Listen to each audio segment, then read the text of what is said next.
All right, so tell me your name, where you're from, where we are, what we're doing. Just a little bit of an intro. Okay.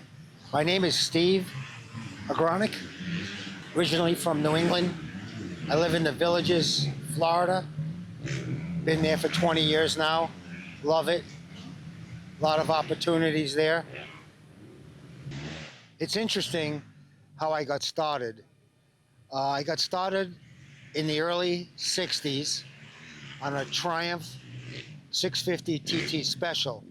And how that came to be is originally I had a Triumph road bike that I was using to get around and play on and stuff.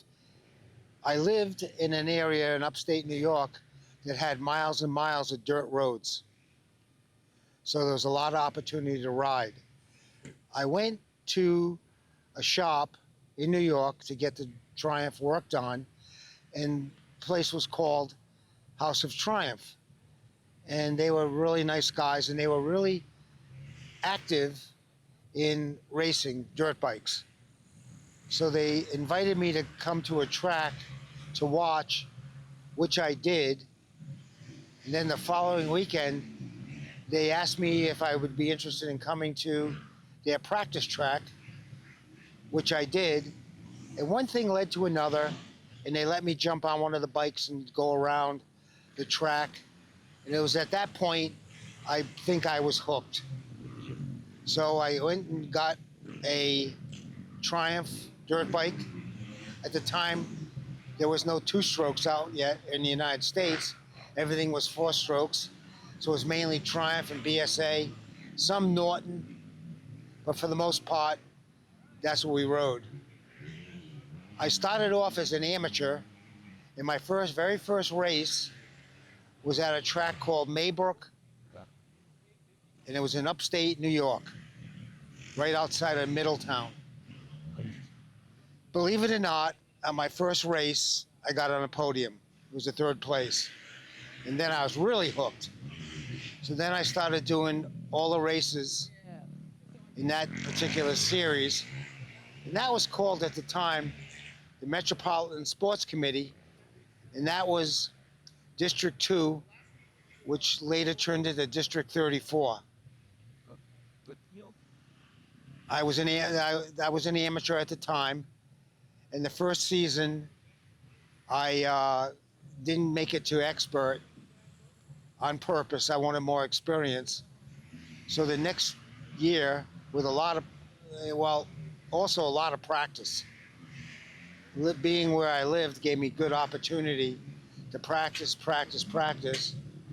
And I got some friends interested. We had a little mini races and stuff like that. The next year, the new season started. We had tracks, I'll tell you the names of them. We had Fishkill, Maybrook, Walden, Millerton, Copiague. And that was pretty much it at the time.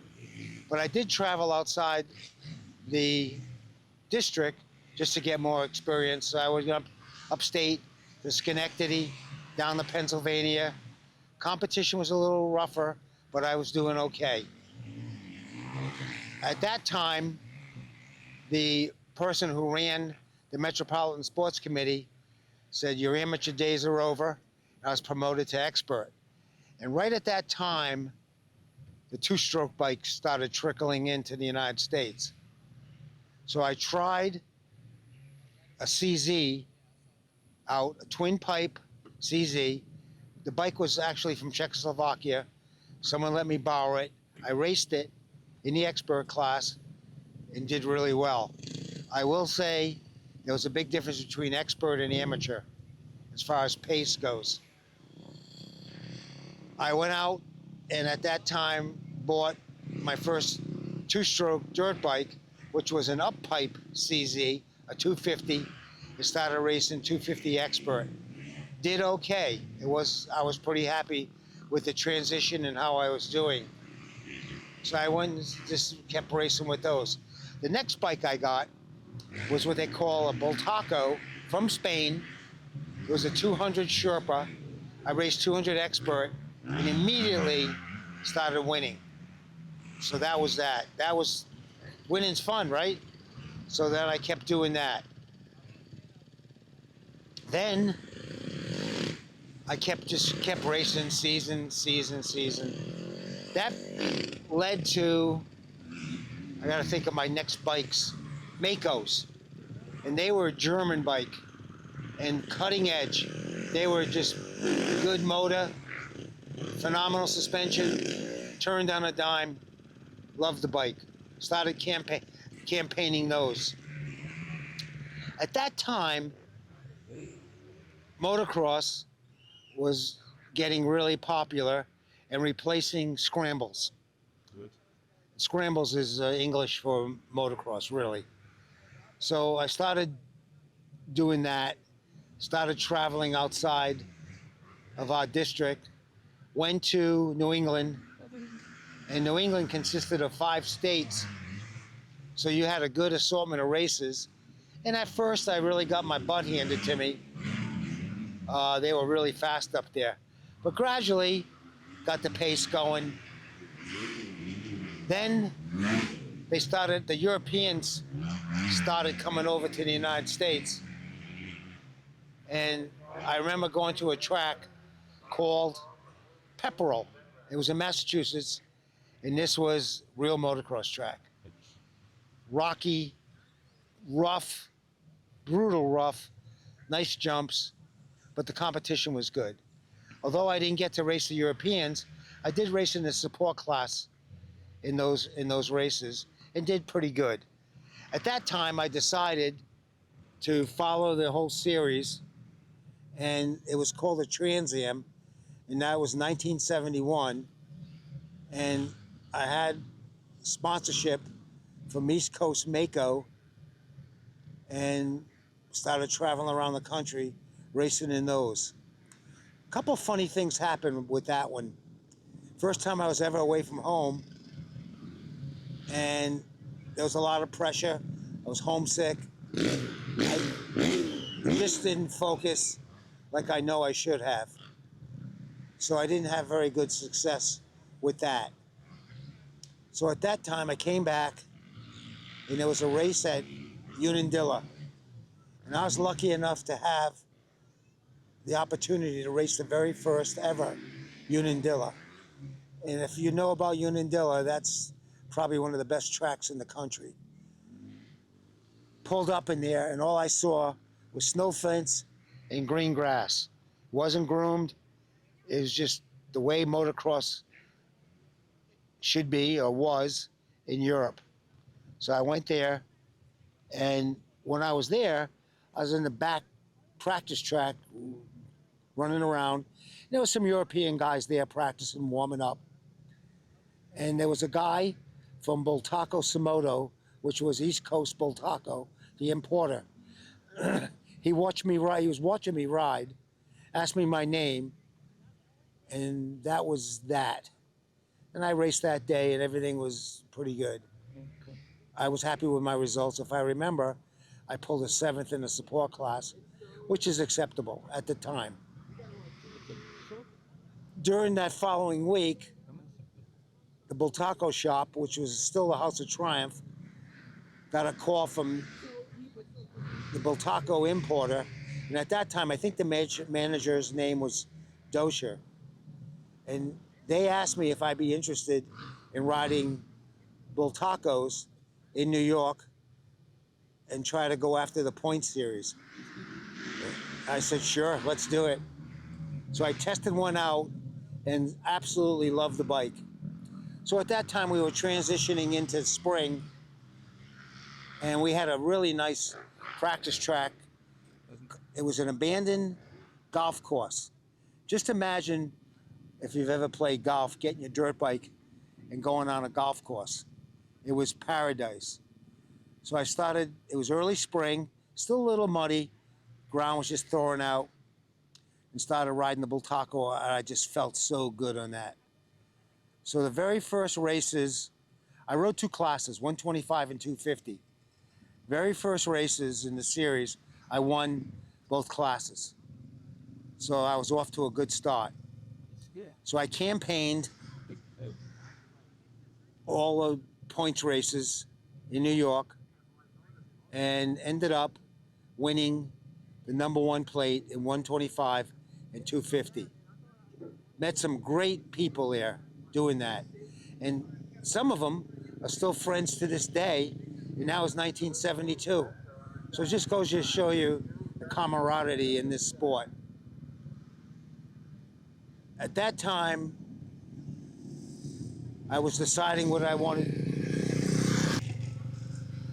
Go again? Yeah, whenever you're ready, sir. So at the end of the season, again, I'll repeat myself, I was a 125 and 250 champion. It was at that time I was making a decision on really what I wanted to do. And with racing, if I wanted to be this serious or even step it up more. I was doing other things too at the time. I got into bicycle racing. I got into cross-country skiing because Brad Lackey told me that when he was in Europe training, they had him cross-country skiing. So I said, well, that's something I got to do. Got to not to jump around, but I got to be friends with him. Got to be friends with Jimmy Weinert, who's a legend. Also Gary Chaplin from California, who I travel with a little bit. Nice, just a nice guy. I will say, if I had the focus that I later got racing bicycles and just maturing, my professional debut would have been a lot more successful than it was. Especially when I went to California, I was a deer in the headlights for sure. California, if you've never been there, it's just an amazing place. I made a lot of good friends there and got to race a lot. We raced Thursday night, Saturday, Sunday, sometimes 4 times a week. I was making enough money racing to pay my rent on this condo I was renting and pay the van payment. So that was fun. I stayed there for over a year. And then I got homesick and went back to New York. I decided that I needed to get focused. I needed to be more serious. I was going to keep doing this sport. So at that time, the Yamahas were getting pretty good. They were coming out with some really nice bikes. They come out with a monoshock. So Yamahas were getting to be pretty serious bikes, and they were being developed in Europe by the European riders. So I said, let's try one out. So I went to the practice track. The shop at that time was called Hunter, and actually Team Hunter, and they supplied me with a bike. I tried it out, and the rest was history. So what was happening at that time, motocross was really grabbing hold in the United States. So there were new tracks. You had Unadilla, you had Broome Tioga.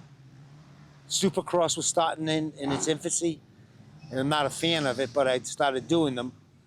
And I was lucky enough, or fortunate enough, to do the very first Daytona Supercross, where I came in 17th, which was okay. And I started hitting these new tracks. Broome Tioga, High Point at the time was going. Broome Tioga, Pepperell still going, went there. So I started campaign, Englishtown, started up in New Jersey, which was super crossy, but not. It was a pretty nice track. Started going and doing those. We also had Claverack track, which is a New York track, started up. One of the best tracks I've ever raced on. You went there, snow fence and grass, and you just made the track. It was fabulous. Had really good success there. At that time, I had the #1 plates secured, so I was going to campaign with the #1 plates. So I went to this track, Claverack. Gary Bailey was there doing his school, but he raced that day. And Stu Anderson, who was my main competition, along with Jeff Comboy,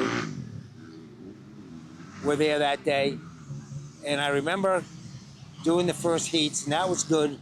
We were pretty close, had a good race. I don't recall what I came in. Wasn't first. Gary Bailey was still very, very fast at the time.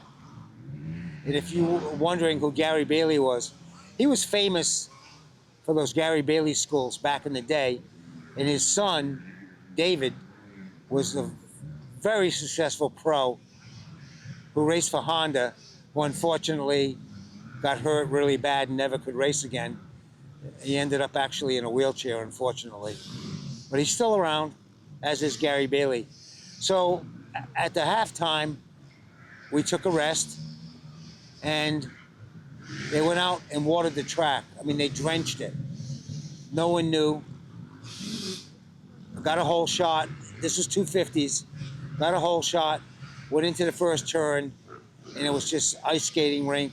Put my leg out, blew my knee out. That was it for me. So I had to get surgery. I was out between rehab and just deciding if I still wanted to do this. Was out for almost a year.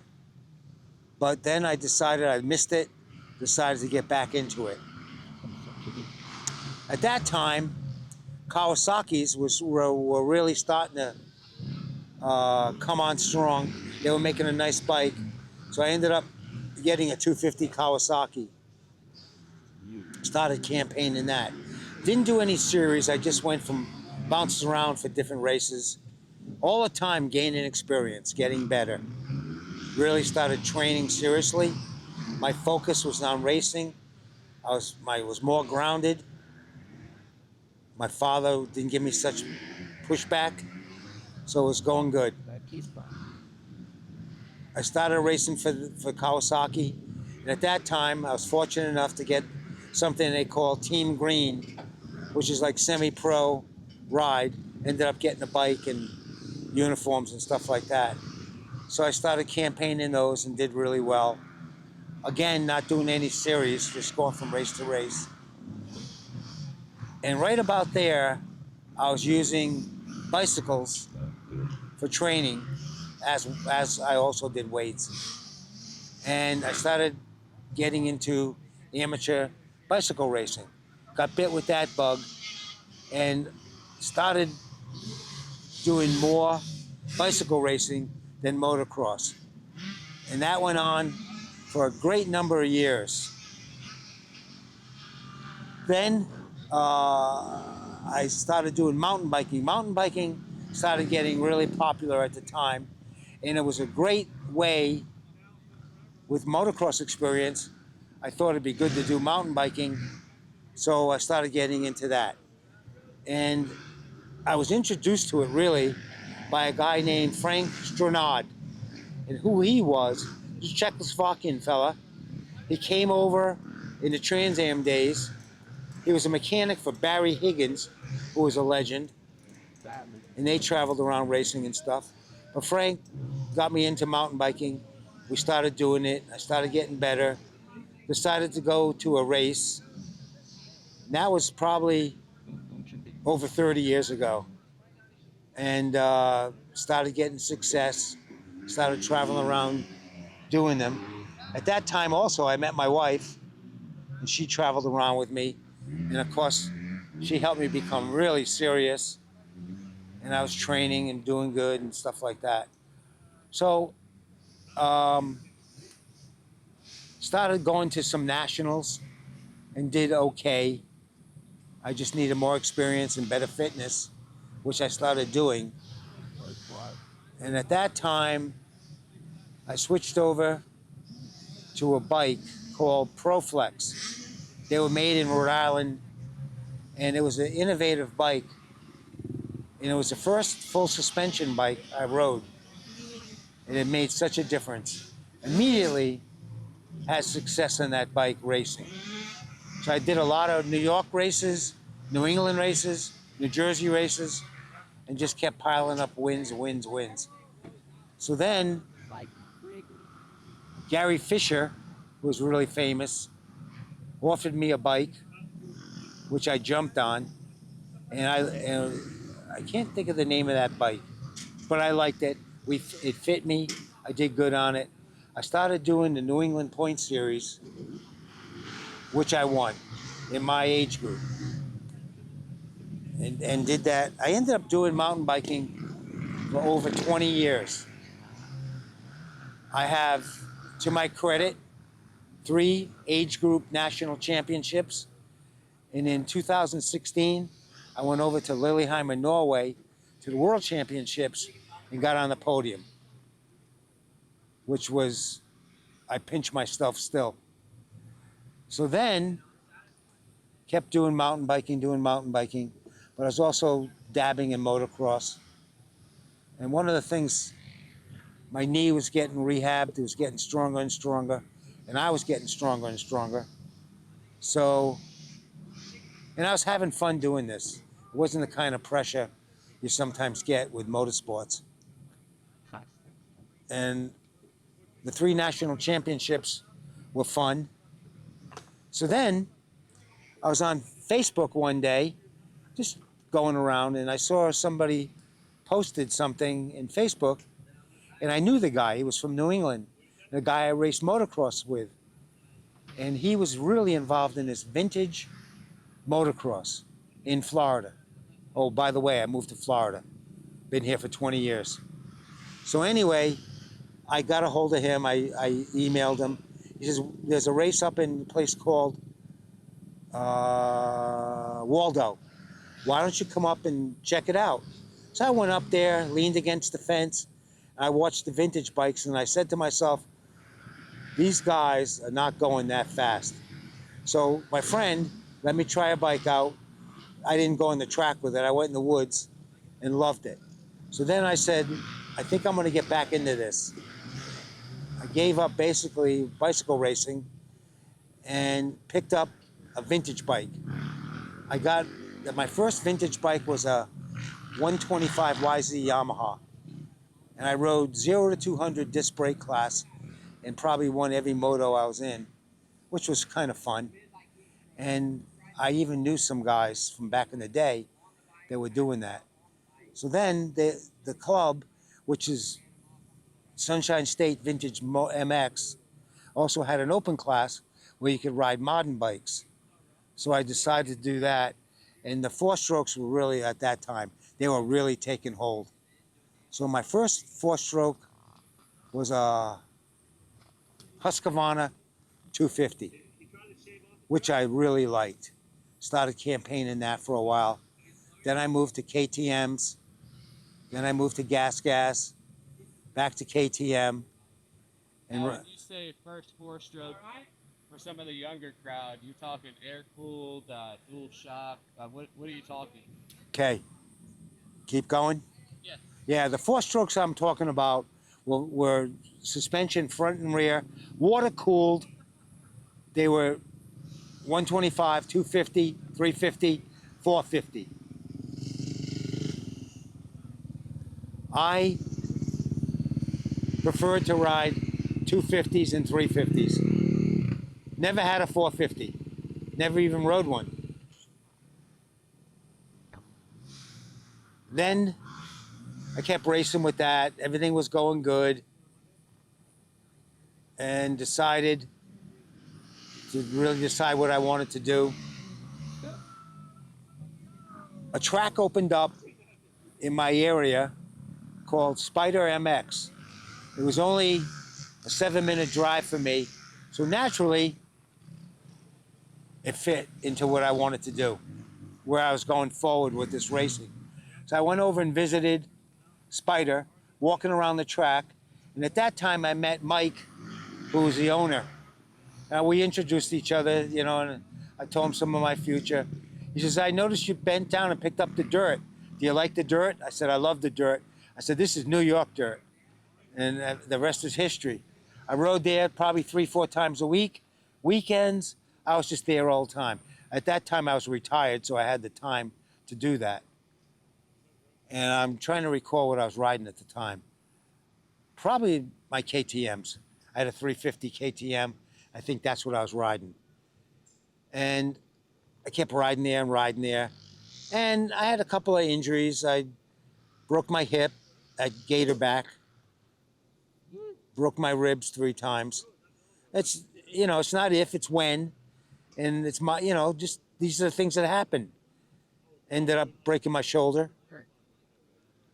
Um, what?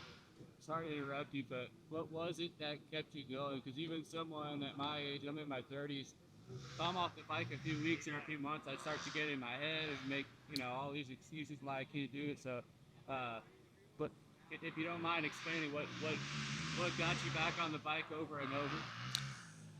I think, to use a cliche, it was called closure. Every time I got hurt, they were big enough injuries that I was out for months at a time, and I just wanted to get back into it. The rehab for the hip was big, shoulder was big, but at first I struggled to get speed back. A little gun shy when you get hurt like that. I don't want to get hurt again. I was getting, at that time, started getting some pushback from my wife, so I took a little break. And Spider 1 closed. Mike opened up Spider 2, so I was here right at the. Before I pause you right there. What in? I know you said Spider One closed. What was so special about it? Any special memories? That as a place, what did it embody? What did it mean to you? What did it Spider. mean? Yeah. I bonded with Spider mainly because it reminded me of a New York or New England track, a northern track. The dirt wasn't sand, which I'm not fond of sand, by the way. I avoid it. And I just liked the jumps were safe, although they had a step up double that took me 7 months to do. That was tough for me to get the courage to do that. Then after I did that, I did every jump in the place except the finish line jump. It was a tabletop, really long. Always almost made it, but never, to this day, I never did make that one. And I regret that because I know I could have. I should have. Then, then there was a little break, and Mike was looking for a new track. Oh, he sold the track. So that was the end of that. And in hindsight, had he known the people he sold the track to, he could have stayed there another couple of years. But decided eventually he had to get out of there, so he started hunting down tracks. Ended up in Bushnell, Florida, and he called it Spider 2.0. And it took him major permitting issues. It took him over a year to get this thing off the ground.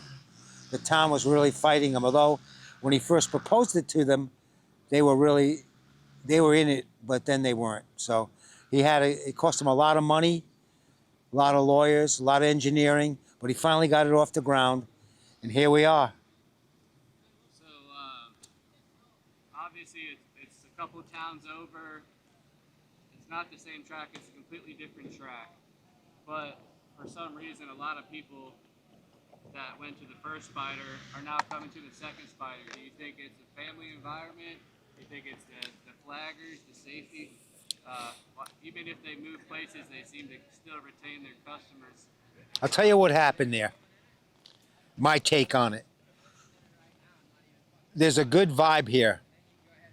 And it's really, the owner, Mike, really appreciates the people that come here. And the track evolved.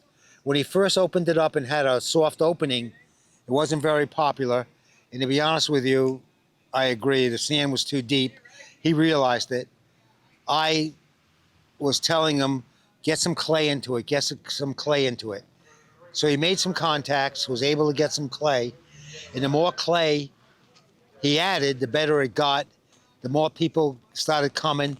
A lot of the old customers were coming back. And it's just been growing and growing and growing. Now, going forward, there's going to be night riding. He's putting lights in. That's ongoing. So in a few weeks, that should be off the ground. And that'll be, if I'm correct, Tuesdays and Fridays. So that'll be fun. And the track is getting the surface and the composure of the way the dirt is, it's just getting better and better and better. So to finish off, you were going through the chapters of your riding history, and you left off at the beginning of Spider 2.0. 2.0.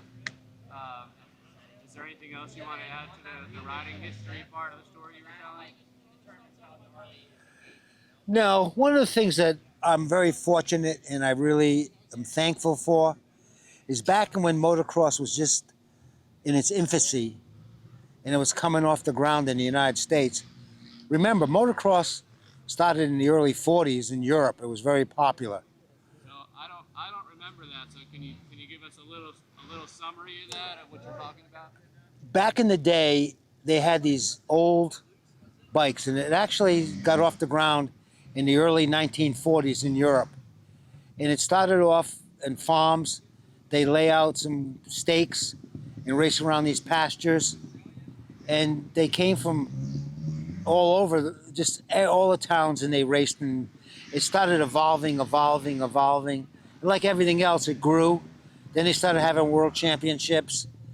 And at the time, who dominated? Well, there was actually several. The Swedes, the Finns, Czechoslovakians, and the Russians. The Russians were really good. Really good. East Germans. So then there was this guy from California called Edison Dye. And he was a Husqvarna, which was a Swedish two-stroke motocross bike. He got the idea, let me get some Europeans, bring them over here, and show the people in U.S. what motocross really is. And he did that. He brought about 15 of them over. And I have to tell you, it was at Pepperell, Massachusetts. And the first time I was leaning against a snow fence, and these guys came out of the pits, went on the track. It was amazing what they did.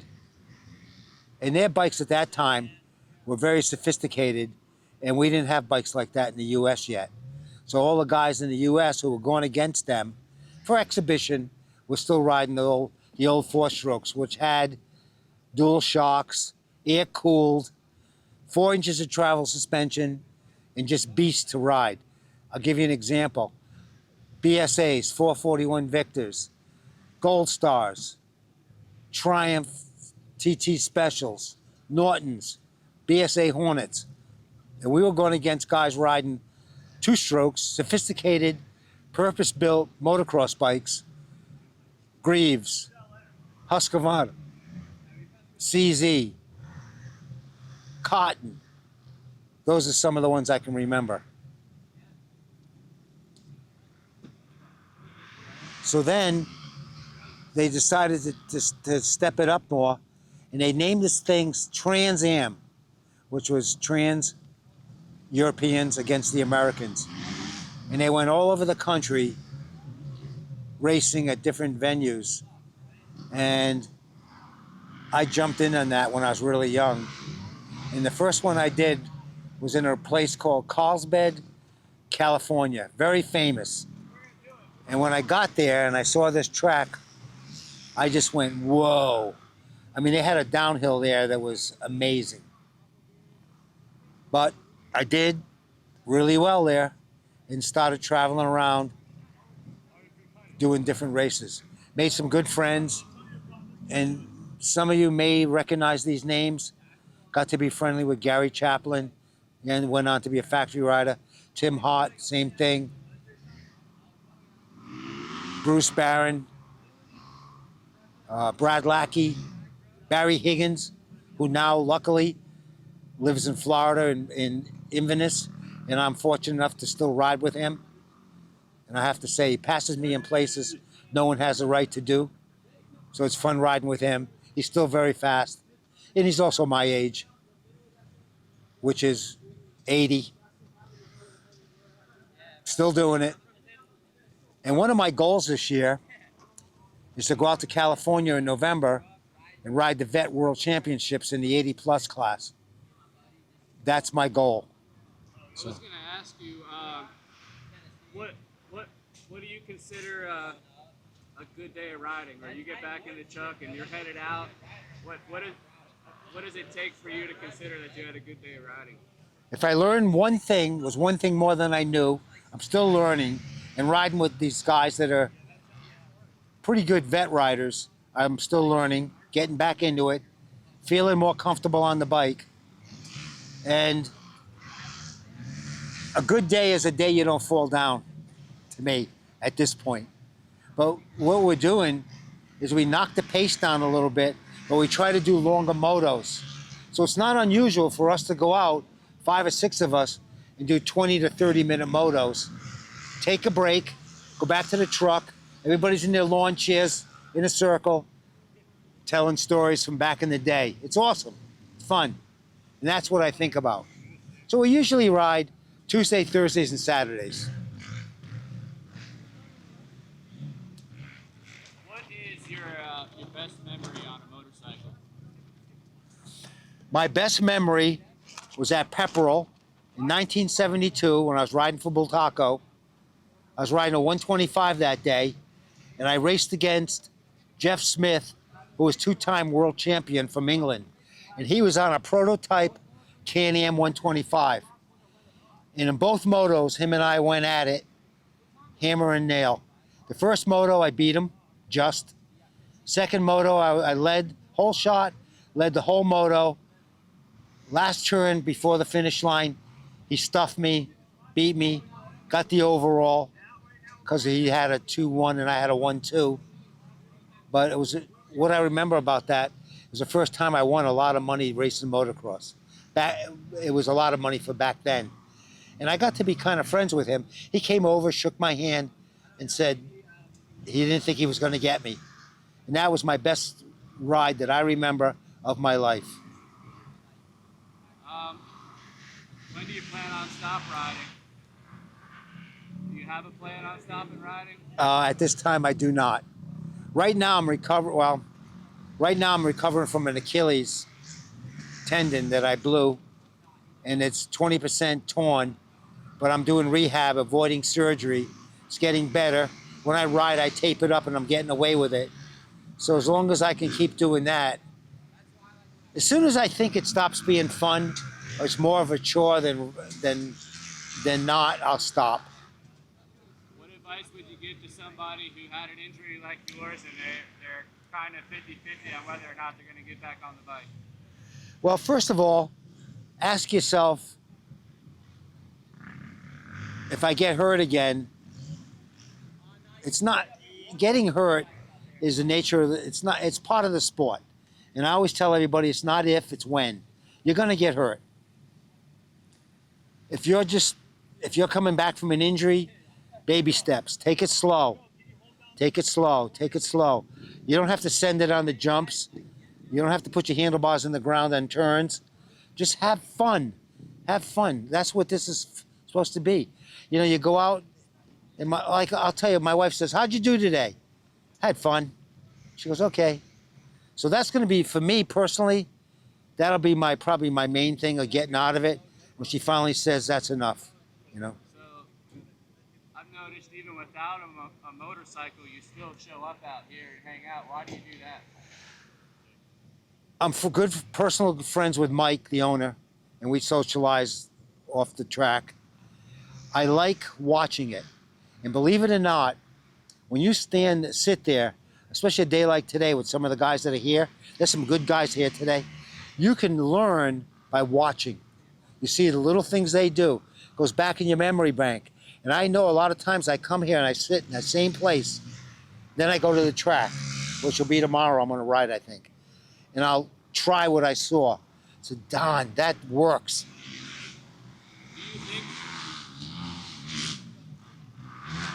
Do you think there's anything Jed Lawrence or Hayden Deegan can learn from the champions from your generation? Honestly, no. And I'll tell you why. It's a totally different sport now. The tracks have evolved. The bikes have evolved. These guys finally got in their head they have to train to be successful, because Americans didn't do that for a while. And I always say, this is a saying I had, I don't have natural talent. The reason I did good is I was fitter than most, and I just wore them down. I beat guys who were faster than me only because I trained better, smarter. I've always believed in training. Even when I was a young kid, I belonged to the YMCA. And when I was like 10 years old, I was on a track team. And I always was active all the way to right now. And I'm in the gym right now 3-4 times a week, ride my bicycle. I started getting on the treadmill because my Achilles will allow me to do that now. And I'm trying to get some of my fitness back. But the last time I rode over in Inverness at this track I ride over there, I did a 25-minute moto. Very encouraged with that. And I actually had a little left at the end.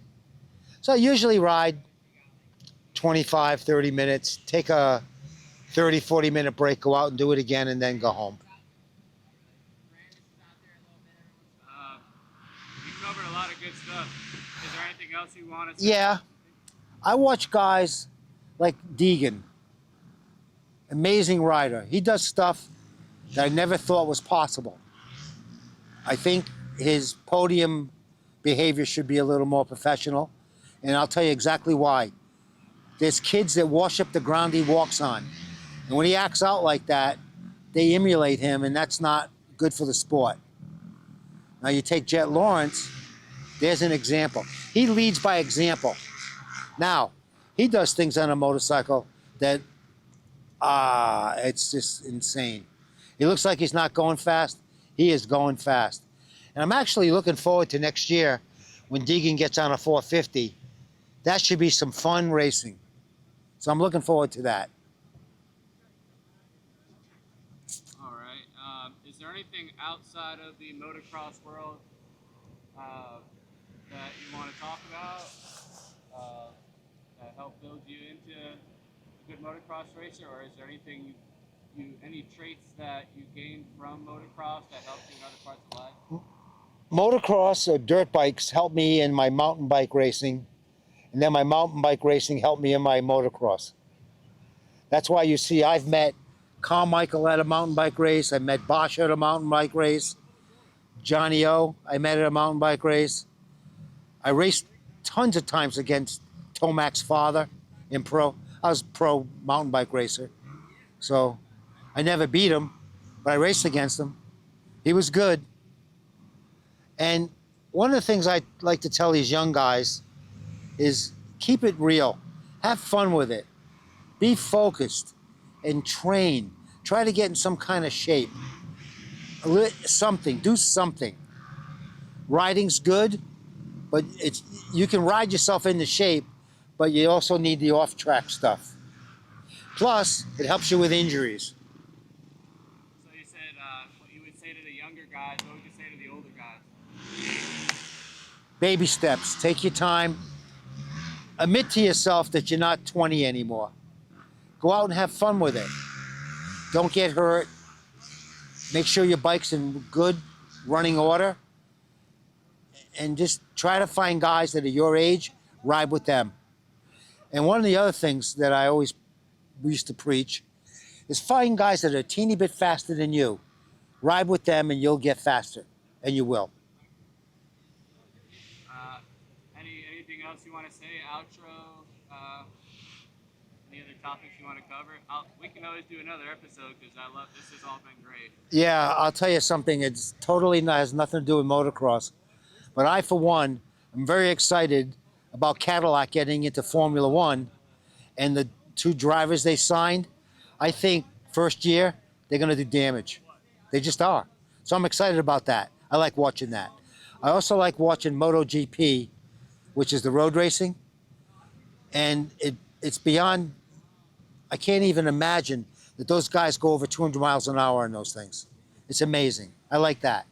That's it. One thing we didn't cover is the book and the book cover. How did that come about? Okay. Bultaco was responsible for that. And it was a photo shoot. And there was this guy named Lasante. And he was from New York by where I was. But he was a professional photographer. Bultaco hired him to do shots of the new Bultacos in the warehouse with a backdrop and everything. Just so the viewers know, what books are we talking about? World of Motorcycles. I think it's here somewhere. So anyway, Bultaco they decided they wanted some action shots. And because I lived in the area of this photographer, they said, would you be willing to go to your practice track and get some action shots. So we went to this place called Elmsford, which was an abandoned golf course that we made into a track, and we did a photo shoot for a whole day. It ended up on the cover of this book called World of Motorcycles, and it also ended up on Nikon Camera's catalog cover. And this photo won numerous awards for the photographer. And he's unfortunately since passed away, but his son and I are still friends. And he's on Facebook with me. To me, this was one of the best things that ever happened that came out of doing the motorcycle thing. I'm really proud of this. And a couple weeks ago, I'll put this down, I got a call from a fellow named Jason Ennis, who is one of the owners of Central Florida Power Sports. He says, "Are you available on Tuesday? Would you mind coming down to the store," which was in Kissimmee? I said, "Sure." And I had no idea what was waiting for me when I went there. So I walk in his office, and what do you think it is? He has a copy of this book, and he wants me to sign it. He's going to put it on the wall in his office. I said, sure. I felt it was special. I really felt good about doing that. Cool. Well, until we talk to you next time, because I do want to talk to you next time, got anything you want to say to the motocross community? I do. The main thing is keep it fun. That's important. Make your goals attainable. You can reach for the stars, but make sure you can grab them. And ride within your ability. Don't have the send it mentality. It'll catch up to you, and it will. I'm Steve Agronick. I'm 80 years old, still riding moto. I live in the Villages, Florida, which is pretty cool. I come to Spider MX 3 or 4 times a week. The owner and I are good friends personally. And anybody has any questions, anything, even if it seems irrelevant, you know how to get a hold of me. Just ask Mike to get a hold of me, and I'll be more than glad to spend time with you. I also want to thank everyone who made this possible. This is, to me, whenever I get to do this, it's a fantastic opportunity. And it's kind of bragging about yourself, but that's okay. Oh, by the way, there is one more thing. Just so everybody out there knows, I am presently riding a stock Vogue, which is an e-bike, which I'm going to go on record as saying is probably the best bike I've ever ridden to this day. And we will do a review episode of that. Coming soon. Cool. That's all I have for now. There's more, I just have to remember it. And see you next time. Thanks for listening. Peace.